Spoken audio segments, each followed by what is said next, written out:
Oh my God. പറഞ്ഞ പോലെ കാനഡയിലെ വെതർ ഓരോ ദിവസവും ഡിഫറെൻ്റ് ആണ്. ഫ്രീസിങ് റെയിൻ പെയ്തിട്ട് എല്ലാത്തിനും ഒരു ഐസ് കോട്ടി. ഗൈസ്, ഇന്നലെ അതിമനോഹരം. ഇന്നത്തെ ദൃശ്യങ്ങളും കൂടെ നിങ്ങളൊന്ന് കാണാം. ഇന്നലെ പറഞ്ഞെല്ലാം പിൻവലിച്ചു ഗൈസ്.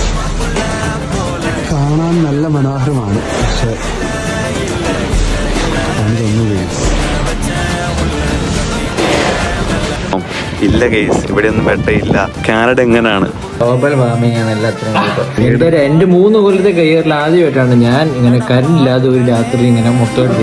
ഇത് എന്നാണ് ഇതിനൊരു അവസ്ഥ ആദ്യമായിട്ടാണ്. ഗ്ലോബൽ വാർമിംഗ് തന്നെയാണ് ഇതിനെല്ലാം കാരണം. ഡിസപ്പോയിന്റഡ്, ഞാൻ ഭയങ്കര ഡിസപ്പോയിന്റഡ്. പ്രതീക്ഷിക്കണം, നമുക്ക് മരം എനിക്ക് കാനഡയ്ക്ക് വേറൊരു മുഖം കൂടെ ഉണ്ട്. കാര്യം പറഞ്ഞ എല്ലാം ബ്യൂട്ടിഫുള്ളാ, പക്ഷേ എല്ലാം അങ്ങ് എക്സ്ട്രീമാണ്.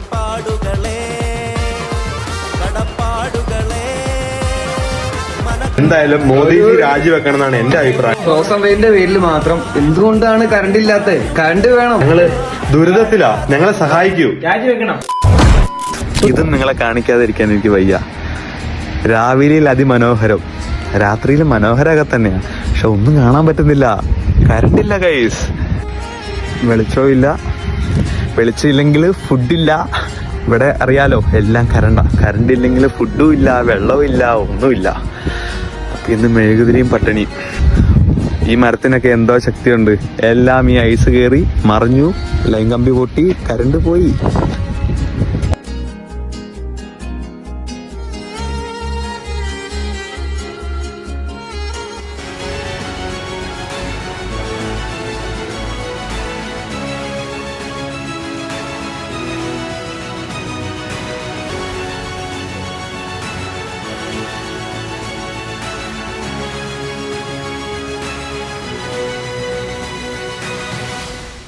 കാനഡ സർക്കാർ രാജിവെക്കണം. രാജിവെപ്പിക്കണം.